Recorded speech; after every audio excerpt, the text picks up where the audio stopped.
The wellness sector is expected to grow beyond $5.5 trillion by next year and only looks set to continue to soar in its popularity and value. But in a world where you can get massaged by anything as varied as a snake to a cactus, wrapped in chocolate, bathed in beer, and even have placenta rubbed on your face in the name of beauty, how can you determine what is making you well and what's just making you poor? In this episode, we're going to explore the dark, secret crannies of Dubai's wellness and recovery industry and bring you some interesting facts and findings along the way.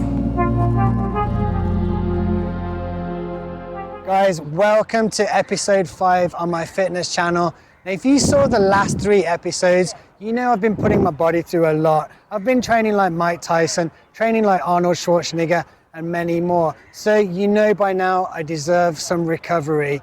But you're not here on my channel to see me get pampered in some wellness spa. No, we're going to be pushing the boundaries of what you can do in wellness. I had this crazy idea. See, the wellness industry is worth over $5 trillion. Yes, you heard that right. And I wanted to know what is hocus pocus and what is effective. So I thought, what better place to do this than Dubai? I'm going to spend $1,000 on wellness treatments today and find out if I even feel a little bit different. We're going to be doing everything from cryotherapy chambers through to cold plunge. We're going to be doing infrared beds through to infrared saunas. And we're even going to do an intravenous drip. So stay tuned. We're going to be learning a lot along the way, speaking to wellness experts. And I guarantee by the end of this episode, you're going to learn a lot about recovery, because it's not just about training, guys. You've got to recover. Hit subscribe. We're going to learn together. Let's go. Somewhere in between.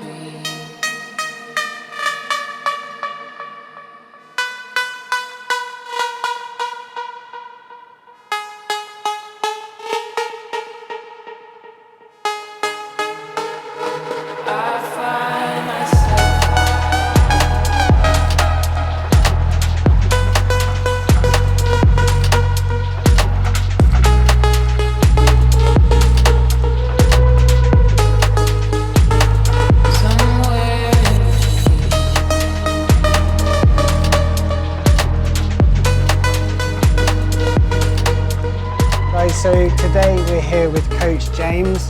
James, I have no idea what you've got in store for me, but can you talk me through the 3 treatments we're going to do, why we're doing them, and the sequence of them? Okay, so what we're doing today is sort of stress judo for your nervous system. The idea is we're going to try and move you one way, and then your body's going to respond, and that's going to pull you back the other way. Okay. So the first thing that we're going to do, we're going to use this thing called the slow wave. Okay. This actually has like military applications for what they call like non-sleep deep rest. Nice. Like, it looks a bit like that. medieval torture chair. Yeah. So should I be scared, or it's going to be quite relaxing? So essentially it rumbles. So it's got these rumble packs here, and it's going to send these waves of vibrations through your body. Okay. While taking you through a guided meditation. Yeah. We've also got some concentrated oxygen here. Okay. That whole combination is going to take you through little waves of excitement and then relaxation. After that, we've got some cryotherapy.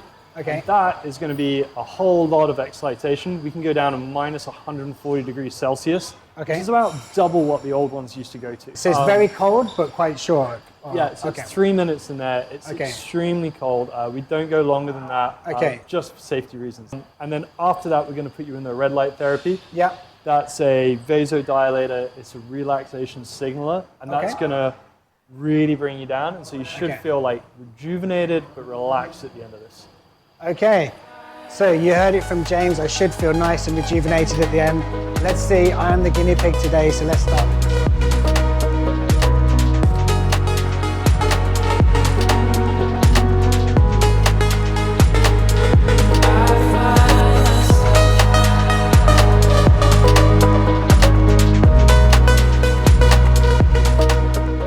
So it's going to be 15 minutes, and he's going to be taken through like sort of a guided meditation.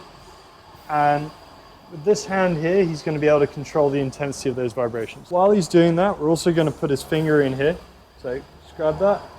And that is going to let us track his heart rate variability, and so we can actually get some evidence to see if you've got more relaxed by the end of this.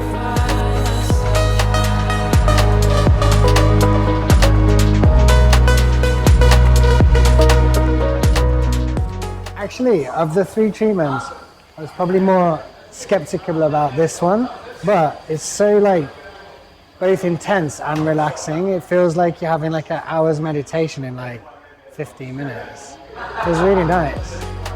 And the oxygen's nice as well, yeah. Oh, good.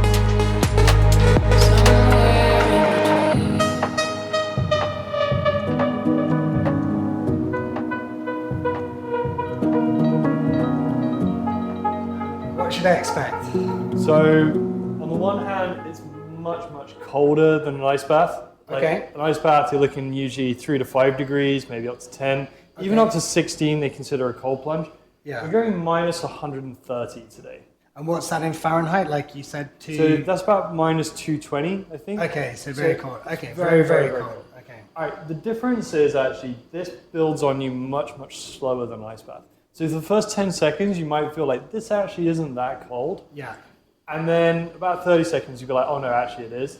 About a minute in, you'll be like, wow, it's really cold. 2 minutes, 3 minutes. By the end, you'll be like, okay, wow, this is maybe even colder than an ice bath. Benefit to that. And that someone who's like fairly athletic, works out quite a lot, like if I did take this on as a recovery modality, like how often should I do it to get the benefits?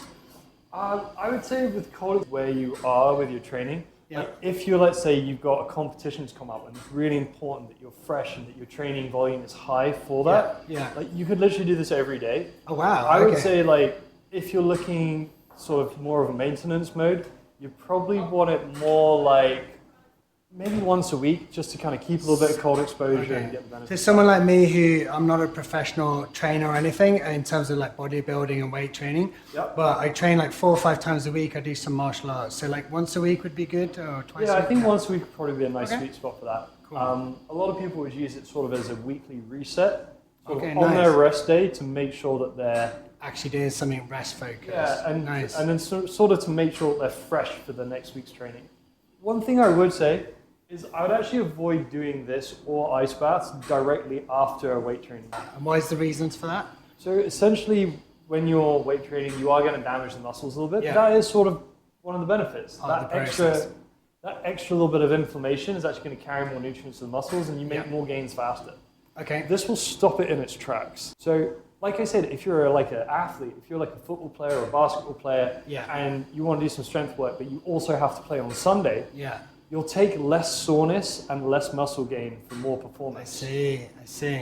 But if you want hypertrophy, you want the gains, then this is not good straight after the training. Yeah, this would be more like an off-day thing. So question, do you think I'll freeze the mic if I wear the mic? Probably. I wouldn't take that Yeah. inside. I was I'm thinking- sure you've seen one of those things, it's like, oh, cold plunge or cryo burns like 600 calories. We actually have a metabolic analyzer here, and I tested it, and it wasn't anything close to that. It was like 70 calories. So not better than walking really for burning calories, but that's not why you do it. You ready to go? Yeah, let's do it. So yeah, guys, hit subscribe. I'm doing this for you.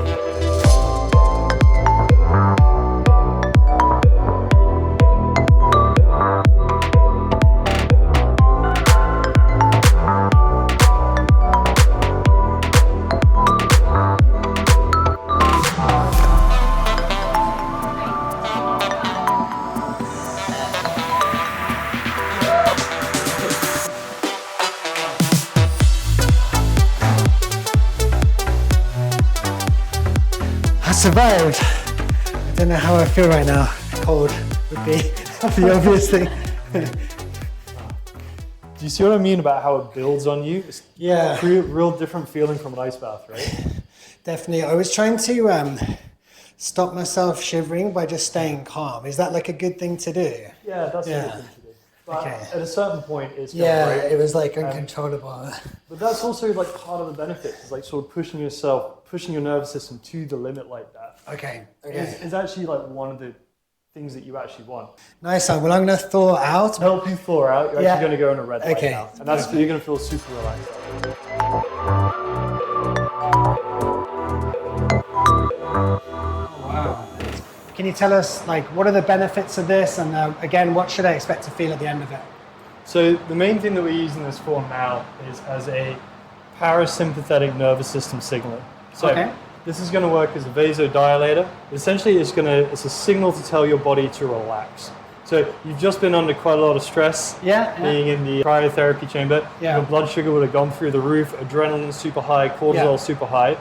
And now we're going to take that and go the other way. Okay, that sounds nice. So this one should be quite relaxing and feel good. Exactly. So after this, you're going to be like both focused and relaxed. Sounds good.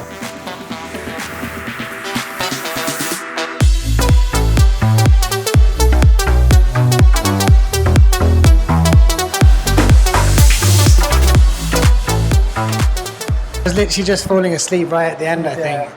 So I feel like I warm back up, and I like these. Just want to hear thought from you just to finish off, like if someone's new to like recovery and all this kind of wellness, what things would you suggest they start with? A package like I did today, is that like a good starter thing? I would say like that's a pretty good place to start. We've also got some that include like hyperbaric treatments, electromagnetic treatments like pulse electromagnetic field therapy. We've got a pretty broad array of tools here. But I would say actually as a place to start, the one you did today is a really good start point. Like probably the biggest problem, especially in Dubai, is stress. Stress management. So if you're looking to recover and get the most out of your workouts, that stress management is probably the biggest piece. So people need to take their recovery seriously. Okay, James, thank you so much.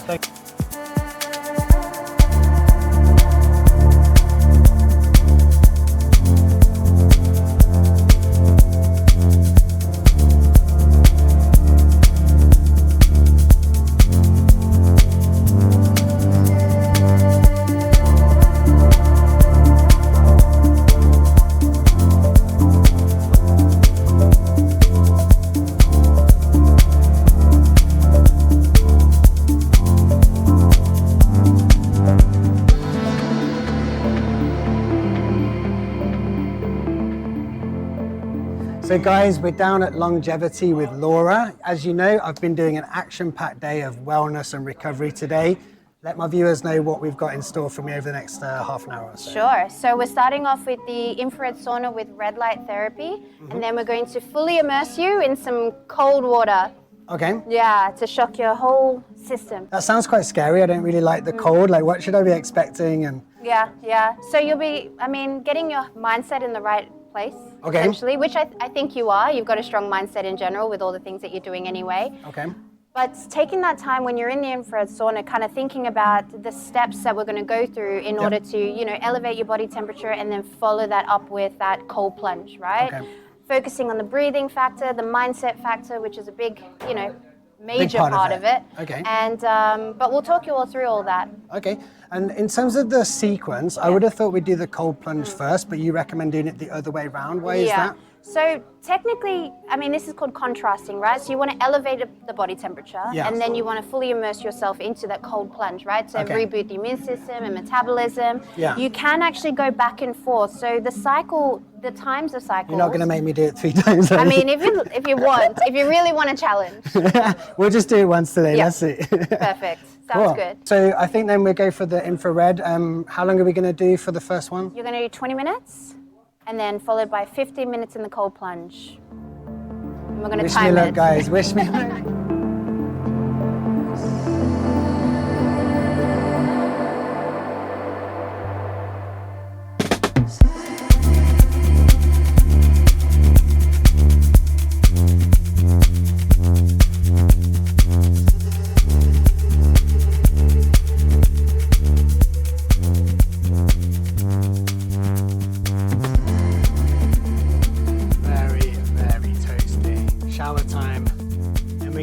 Cold plunge, let's do it. Alrighty, so coming in over here. First things first, what temperature are we talking today and how long have I got to get through? Should I be honest for the viewers? Yeah. So today is 10 degrees. Okay. Which is a good starting point. I always say walk before you can run, right?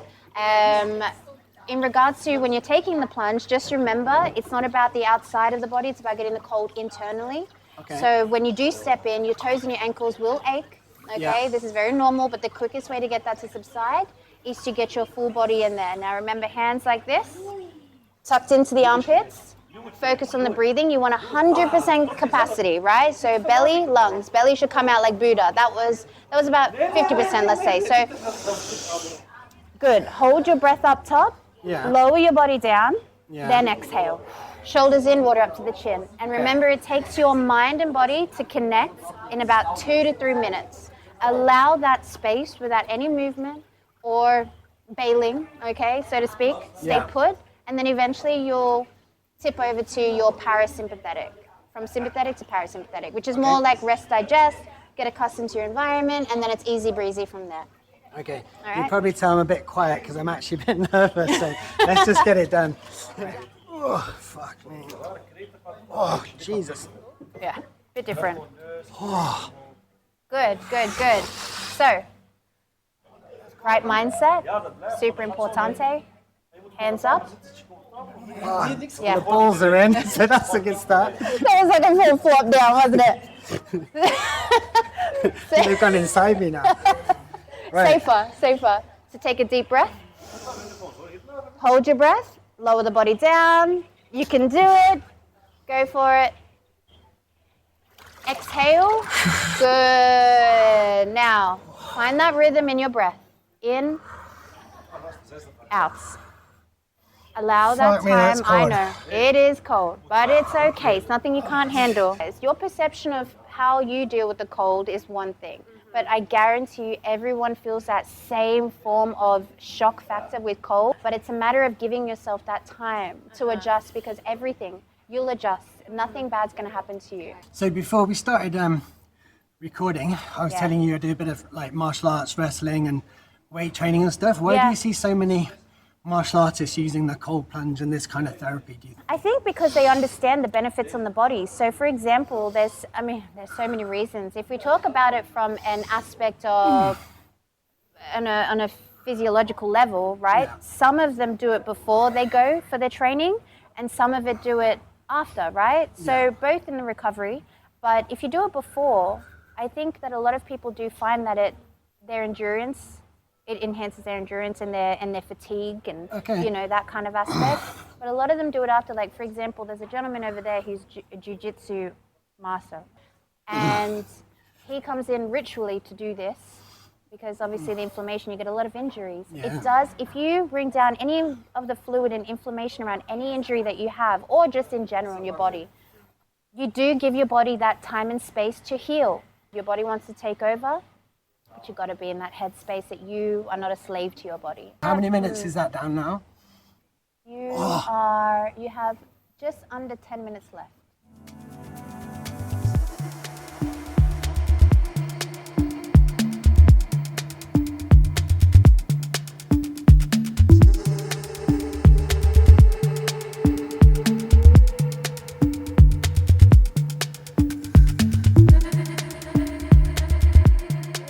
All ailments are created. Dis-ease is disease, you know? Nice, so it's just nice. like that. Having that mindfulness over every part of your existence, every single day is a new day, but keeping that awareness of what's stressing you, why is it triggering you? Like, you won't get any answers on the outside world, I'll just say that much. Feel all right now? Yeah? Feel good, yeah. Yeah, so... Obviously I'm still a little bit cold, but of course, yeah. I feel like I've achieved something and I feel good. Very good, yeah. No, I think that's the instant gratification that you get from doing something as such. That's what I like, instant gratification. Don't we all, It's right? easier. Don't we all? It is easier, but it's also very effective in terms of, like, you know, our self-image and whatnot. But you're going to feel cool now. But then eventually, as you know, in that amount of time, the cold has entered into your whole body. So it's going to start working inside out. So you're going to feel a lot colder out here than you did in there. So being mentally prepared for that journey is also part of the stepping stone in terms of, you know, whatever your reason is coming in today. I always kind of advise on your recovery rest day, right? So adopting that into with light stretches just to get the blood flowing, that circulation of healing the body just for a day will be. Allow that process. Again, breathe into that space. It doesn't stop just because you're out of the water. And rug up, basically, but don't...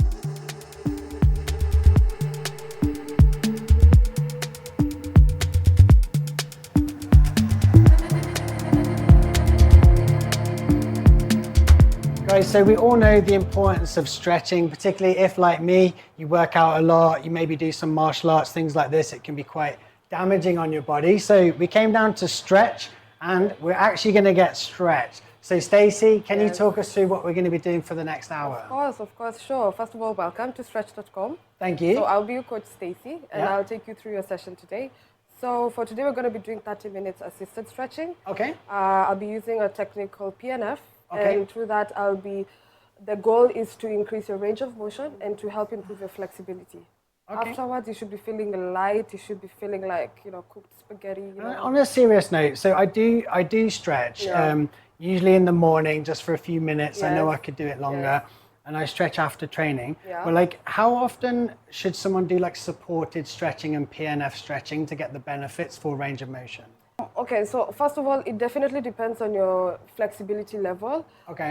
So like for us here, what we normally do is we take you through an assessment to just see your posture and your current flexibility level. Now through that, we're able to advise you how many times you should do it and what kind of stretching you should do, because we have assisted and we have active stretching.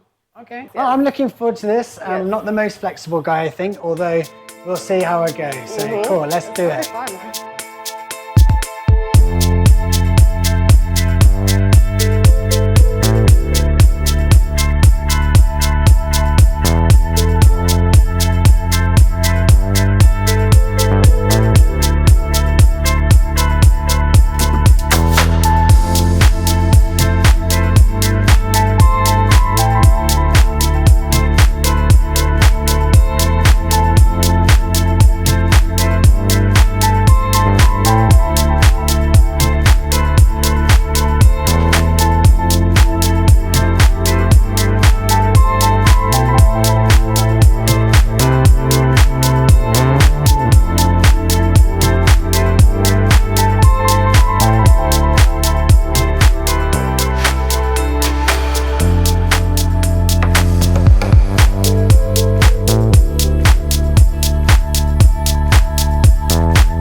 Actually felt really good. Like I say, I do stretch, but I feel like we went a bit further than I usually go. Yes. Highly recommend it. Yay, that's good. And, Stacey is very good. She knows what she's doing.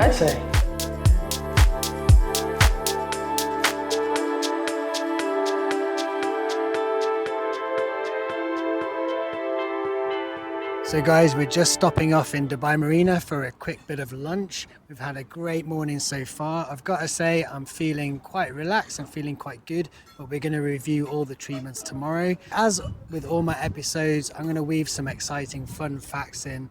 Interestingly, although cold plunge has been around for millennia, dating back to ancient Egypt or even further back into ancient Japan, the use of cryotherapy is actually quite a modern revelation or invention. So it needed liquid nitrogen, which only became widely available in the 1950s. And it wasn't until 1978 that Yamauchi Tabachi in Japan put together the concept of a cryotherapy chamber.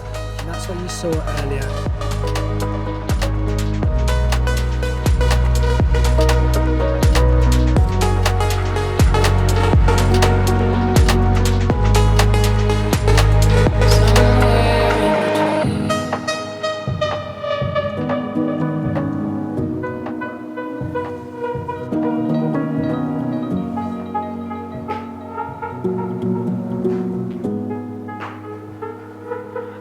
Hey guys, so we're just back at the house now. We're doing the IV drip.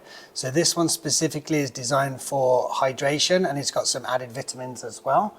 It's just gone into the vein, I didn't even notice. So it's going to be interesting. The therapy is going to last about 30 to 45 minutes, and then we'll review tomorrow when we look back at how it's all gone. So I'm excited to see how this feels, and I'm just going to put some relaxing music on, and I'll give you some insights in it tomorrow.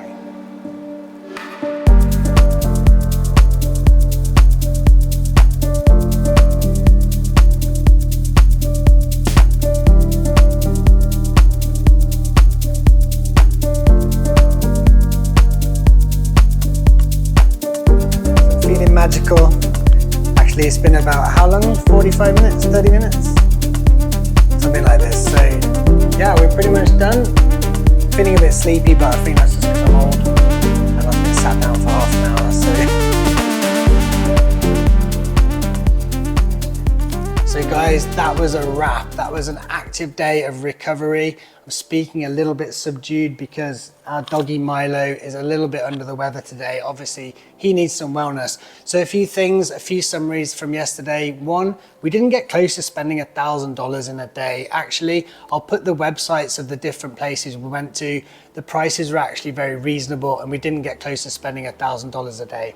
The next thing I would say is before you spend even $1 on wellness, make sure you're getting adequate sleep, a good, healthy, nutritious diet, and you're staying hydrated. Without these things, wellness is going to do nothing for you. In terms of ranking the treatments, obviously it wasn't a scientific experiment. You know, we just had a bit of fun, a bit of entertainment, show you what's possible. But I would say at the bottom end of the ranking for me personally was the intravenous drip. I've had one of those before. I didn't feel anything last time. You know, I think there are use cases for it if you're extremely dehydrated, if you're in a medical setting, but for as a wellness thing, given the cost, I just don't think it's really worth it. At the other end of the spectrum, I would say the cold plunge combined with some kind of hot therapy like the IR sauna. I think in terms of cost and effectiveness, this is the best bang for your buck. Highly recommend you doing this. Down from that was the cryotherapy chamber and the infrared bed. Again, they're good, but I don't think you get the full physiological response that you do from the full-on cold plunge. And the cold plunge was actually much harder. Thanks to all the places we went to. We'll give you a shout out in the descriptions. We're already processing the next couple of episodes. Let us know if you'd like to see us do a part 2 of Wellness in Dubai. Otherwise, we're going to be doing a day in the life of Bruce Lee, and I may even do a leg day like Tom Platz, the quad legend himself. Hit subscribe and we'll see you at the next episode.